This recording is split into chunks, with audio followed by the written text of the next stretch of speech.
From Fairfax Public Access Television Studios. Oh, good catch, Peggy. This is livinretirement.com with Peggy Crisell. We're in Santa Monica, riding our bikes. A show that's all about how you can live your best retirement.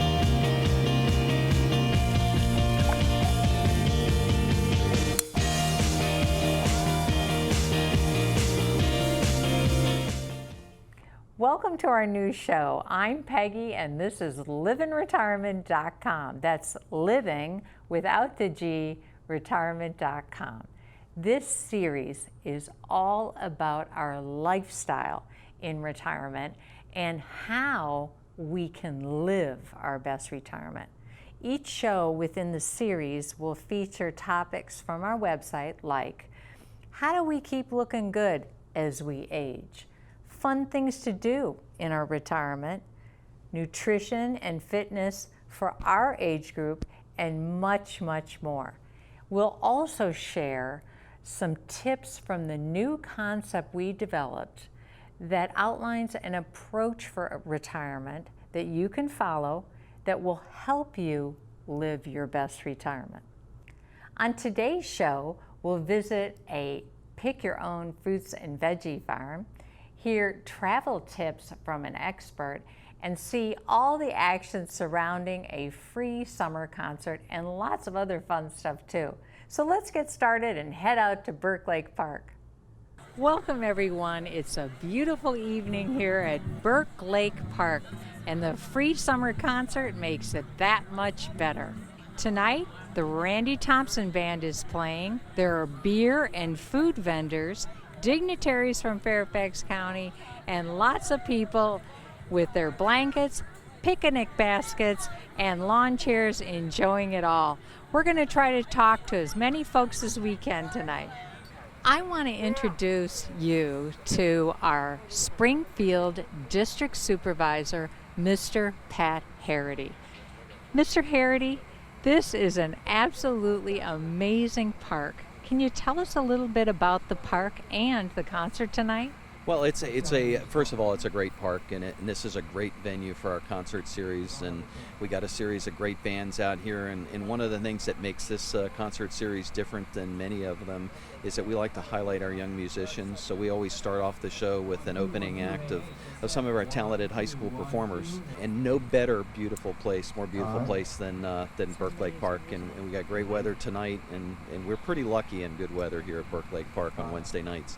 Named Best Park in Virginia Best Park by Washingtonian Magazine. Wow, I did not know. Yes, Best Picnic Location and Best Park by Nova Magazine.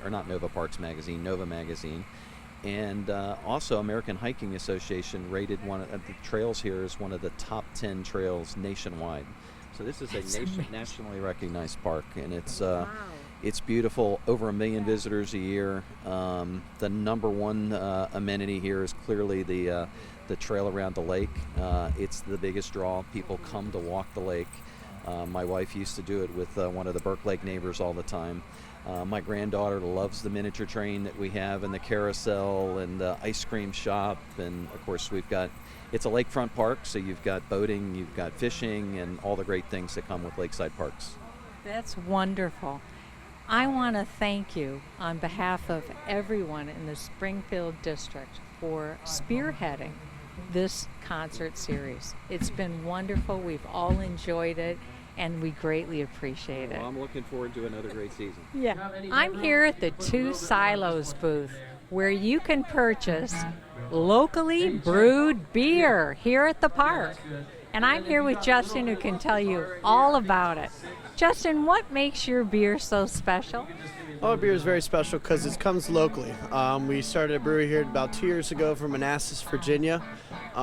We've got plenty of different varieties of beer, all between lighter beers, darker beers, amber lagers, IPAs, sours. There's just a little bit of everything for everyone. So that's what I think makes us very special. Which one that's your favorite? So my favorite beer that we have on tap is actually our Virginia Cream Ale. Our Virginia Cream Ale has been a beer, basically one of our flagships, so we have it all year round.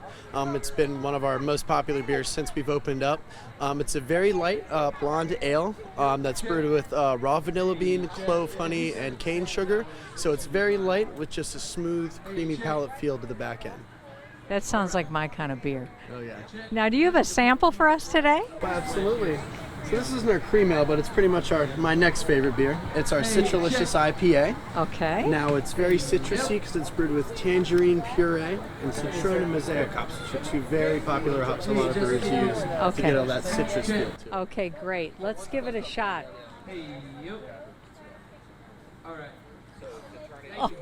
Oh my God, that is so good. That is really good. I know my crew wants to have some of this as well. You have to wait till after the shoot, though. I want to thank you for your time, and I appreciate it. Happy to be here. Yeah, we're happy you're here too. Oh yeah. Where can people find out more about your brewery? So if you just look us up on Facebook at Two Silos Brewing or our website, twosilosbrewing.com, you'll be able to find all our information, future events, information about our beer, and all that good stuff. Great. Thanks again. Very welcome. Let's talk to a couple of folks that are enjoying the concert. I'm with Christy and Ellen. So, is this your first concert? No, I've actually been at another one, a venue, a park in Springfield, and it was a German Oompa band. Ah, so what brings you here? We live very close, and so it's incredibly easy to get here, and it's a nice night without humidity.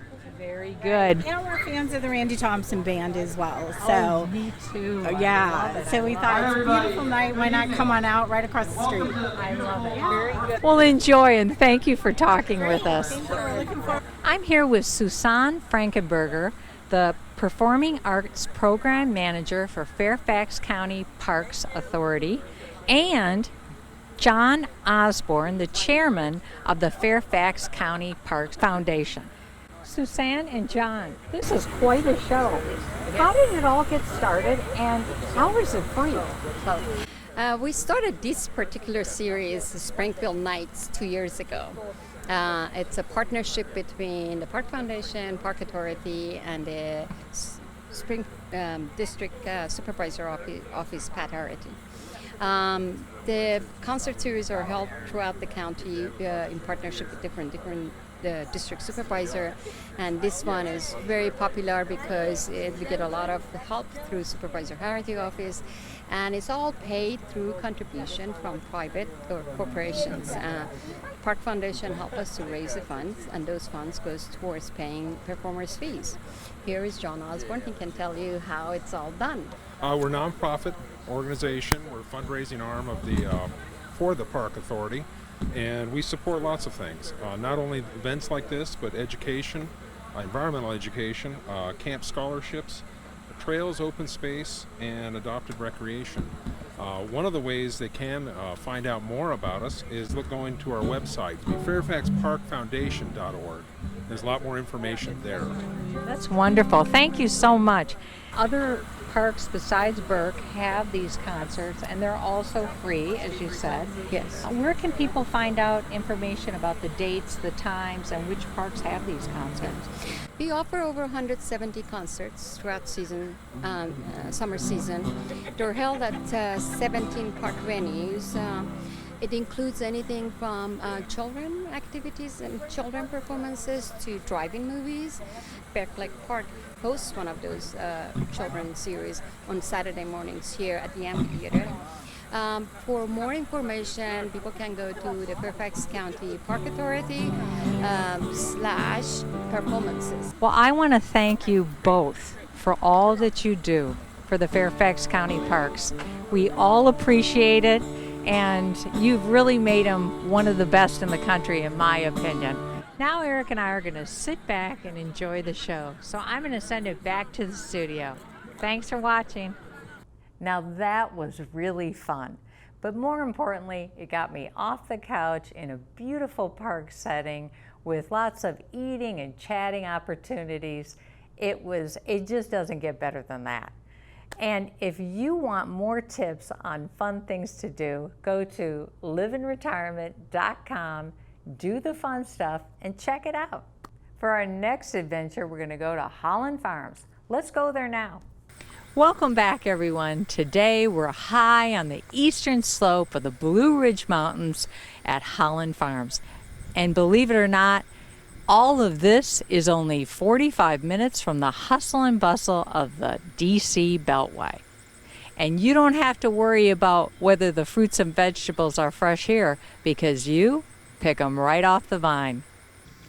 I'm here with Shannon Davenport, one of the family members that runs this beautiful place, and she's going to tell us all about it. Shannon, first, how long have you and your family been farming this land? Well, this farm has been part of our family since 1950, and it took many generations to get it going to what it is today, but we've been doing the pick your own fruits and vegetables for about 15 years. Wow, that's amazing. 15 years. And I understand also that the folks here not only have a lot of experience, but they also have some pretty impressive degrees, and the farm itself also has some pretty impressive designations and awards as well. Can you tell us about those? Sure. Well, my husband actually comes by this very naturally. He's an engineer by training. So he has a mechanical engineering degree and also a master's in ag and bioengineering. So he was able to really learn how to do a lot of this farming stuff and design his own implements, and whatever we needed to get done, he can pretty much do. Wonderful, wonderful. So what fruits and vegetables can you pick on your farm? Well, we're open 3 seasons out of 4 at the farm for picking. So in the spring, we start with strawberries and spring vegetables, and then cherries, and then we move into summertime with peaches and plums and nectarines and all the summer vegetables you can imagine. And then in the fall, we have a pretty big pumpkin patch, apple orchard, corn maze, all those things. Oh, and you can dig potatoes and peanuts too. Do you have anything else here at the farm that you sell that is not a pick your own? We do sell our own beef, Hollin Farms natural Angus beef. We sell it right here at our little sales building. This is kind of a new thing for us to have individual cuts for sale, but we're now doing that here at this orchard. Okay, wonderful. Let's start with peaches. Can you tell us which peaches we should be picking and what's the best way to pick them? Sure, that's pretty easy. Picking peaches, a couple things you have to remember. One is that not every peach on the tree is ready at the same time. And then other than that, although size is a nice indicator, you want to have nice large peaches. It's not always going to be the case for every peach tree. So you really want to go more on color. Color is definitely the most important indicator. I just picked these a couple minutes ago. See, these are nice and red and orange coral on most sides. Mm-hmm. These are going to be nice, juicy, sweet peaches. You definitely want to stay away from anything with green on it. If it has any green, yellowy green, it's not going to be fully sweet. Okay, great. Yeah. And is there any trick to picking them? Not in particular. Definitely want to give the peach a good look before you tug it off of the stem or the branch. Like I said, a lot of these are small, but it's easy to get to right now. Yeah. But you just kind of peek in there, take a good look around on the peach, and then let's see what we got here. Working with what we got right here. Yeah, you just pop them right off. It couldn't be easier, really. Perfect. And how do you wash and store the peaches? So the first thing that I recommend to people is when you get home and you have your peaches in these big, 10-pound bags or whatever you have, you really want to get them out of those big stacks and into, lower level containers, like stacked no more than 2 or 3 high, and keep them in the fridge. And just pull out a few at a time, maybe soften on the counter for a day, wash right before you eat. Perfect.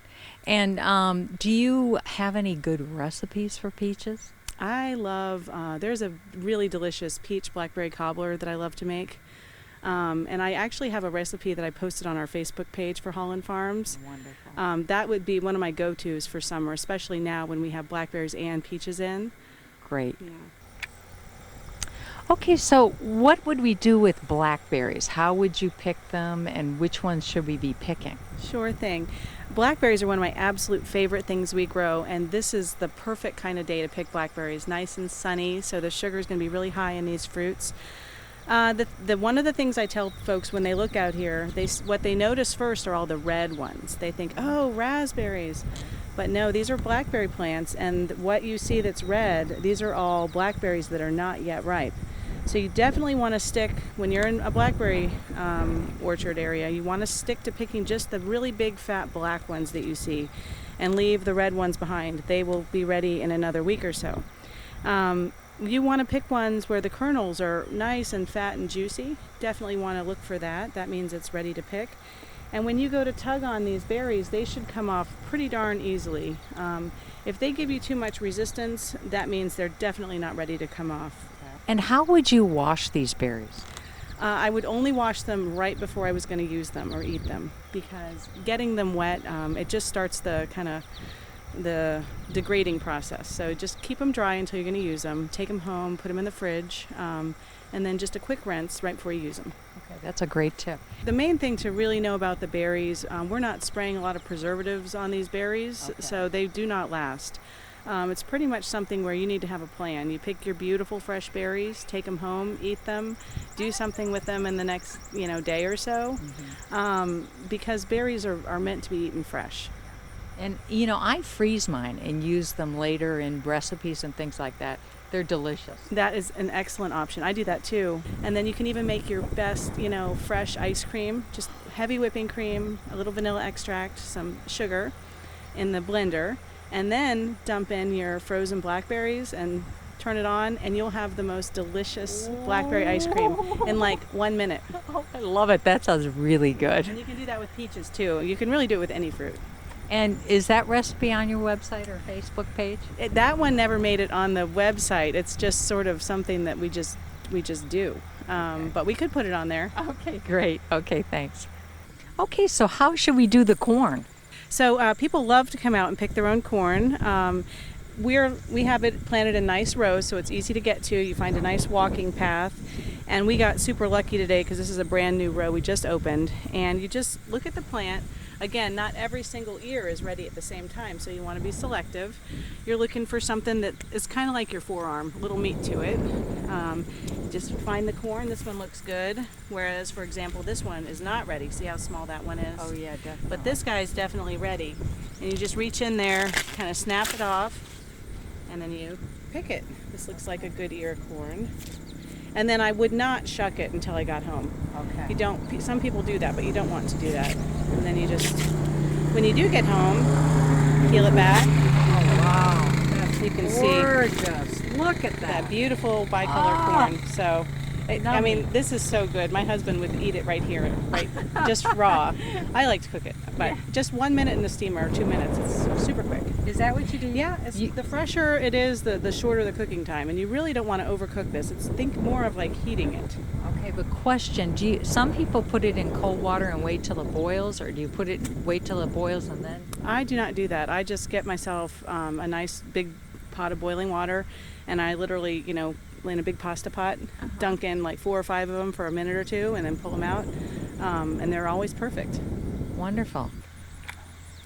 Okay, show us the way on tomatoes. Sure. We love tomatoes here at Hollin Farms. We're growing about 2,000 plants, so there should always be tomatoes that you can find. If it's July and August, there are tomatoes.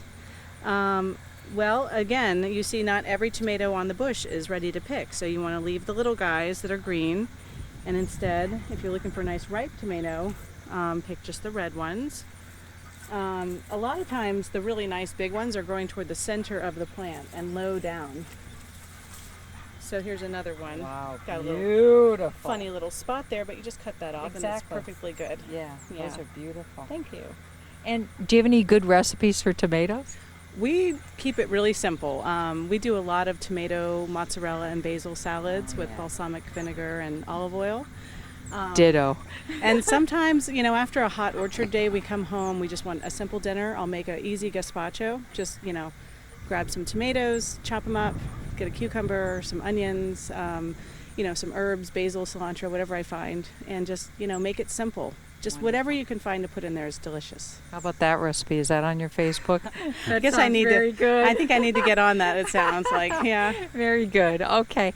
And do you have any tips for home gardeners who have vegetable and fruit at their home? Well, I think one thing we've learned over the years is that you want to stagger your plantings.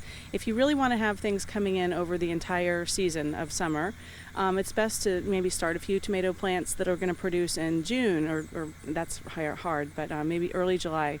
And then wait a couple weeks, plant a few more, so that when the first plants are kind of fading out and they've done their work, the next set is just coming in. And that'll extend your season of enjoying your produce. That's a great idea. That's a great idea.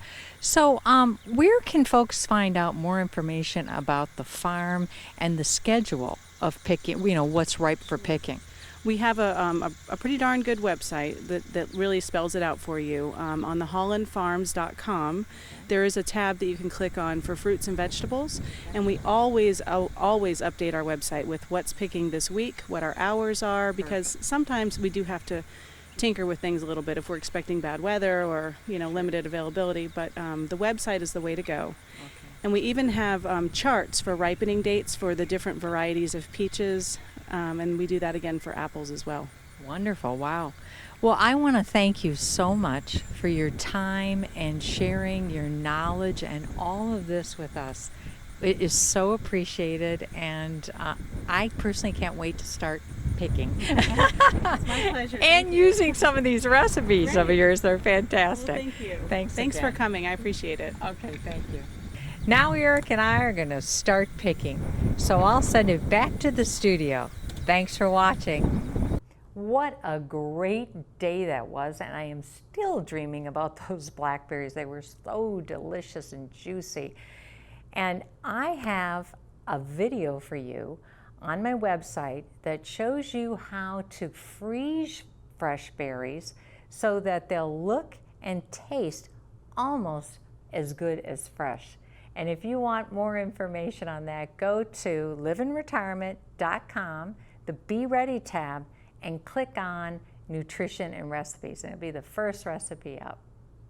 Next, let's go to my kitchen where I will be making a low-calorie faux ice cream with some of those frozen berries. Let's go there now. Today, I am going to share with you one of my favorite summertime meals/snacks. It's faux ice cream. I call it ice cream. It's made with yogurt and frozen fruit. That's it. 2 ingredients, low-cal.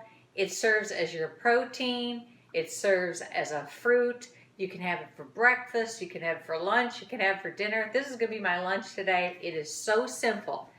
2 ingredients. The first one is vanilla yogurt. It is this simple. 1/2 cup of yogurt, vanilla yogurt. Put it in first. That's key. The order is important. 8 ounces of any frozen fruit.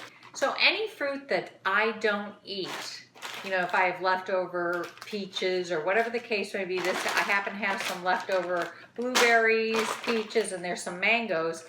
Any fruit that I have left over, I just put it in the freezer and then use it later. And then it's 8 ounces or a cup of fruit. I usually just use my little scale. I love mango to give it a little bit of snap. I'm going to put some peaches in there and blueberries because, of course, that's the power food until I get to 8 ounces. Maybe a few more chunks of mango. And I'm at 8 ounces. Put this in. It is that simple. And spin away. You start on the road. All done. Just spoon it out. Look at this. This is just, it is so good. 160 calories. Take a look at this. It is scrumptious. I'm going to look at the thickness. It's like ice cream. Fantastic. I feel like I'm cheating, but yet I'm having ice cream with just fruit and yogurt. It doesn't get better than this. Easy, delicious, low calorie. It doesn't get better than that faux ice cream. So if you want more delicious recipes, go to livinretirement.com, the Be Ready tab, and click on Nutrition and Recipes. Next, we'll be getting some travel tips from the ultimate expert, a flight attendant. Let's go there now. Today we're in not so sunny California talking with Charlene Feller, a retired flight attendant. Welcome, Charlene, to livinretirement.com. How are you doing? I'm so excited to be here, Peggy. Thank you for asking me. I am so happy you're here, and we really appreciate you taking the time. So, how long have you been a flight attendant? I was a flight attendant for 30 years. 30 years? Yes, and I enjoyed every minute of it. Yeah, and when did you retire? I retired 11 years ago. So you've been retired, live in retirement for Yes, 11 years. yes. Great. So how many trips did you actually take, would you say, in your 30-year career? Oh, gosh, that's kind of a tough question. Let me think. I did 3 to 4 trips a month, 1,400 about. Wow. Yeah, plus my own personal vacations because I've got the wanderlust. Yeah, that's right. Wow, Charlene. Yeah. And where did you mostly travel? When I was a flight attendant, I mostly flew to Tokyo, Japan. Wow. Seoul, Okay. Korea. Yeah, that was my main route once I moved to LA. Okay, you were based here in LA. Yes, for my last part of my career, Okay. 20 years. Wonderful. Yes. Wonderful. And what would you say are the top tips for travelers? The top tips for travelers? Okay, number one, if you're going to book a flight, I think it's really important to do it during the weekday because everybody else books during the weekend. So if you do it on a Tuesday, you get a lower rate. Yeah. And also try to book it on a Tuesday to fly because it's less crowded and you'll also get a cheaper fare. Really? And book the earliest or the latest flight because those are the least filled and the least expensive as well. Perfect. Yeah. And when we're living retirement, we can leave anytime we want. Yes, we can. That's So right. if you can fit that in there. Absolutely. So that's a big one. What else do you have? Any other tips? If you want to hear more of Charlene's tips, you can see the full interview at livinretirement.com. Click on the Do the Fun Stuff tab and then go down to Vacations. And that's it for today's show. I hope that something we've shared today will help you live your best retirement. On our next show, we'll look at some of the key elements of the new concept we developed that will help you live your best retirement. If you want to join our group discussion, go to livinretirement.com and click on the Let's Talk tab. That's all for now. See you next time, and thanks for watching.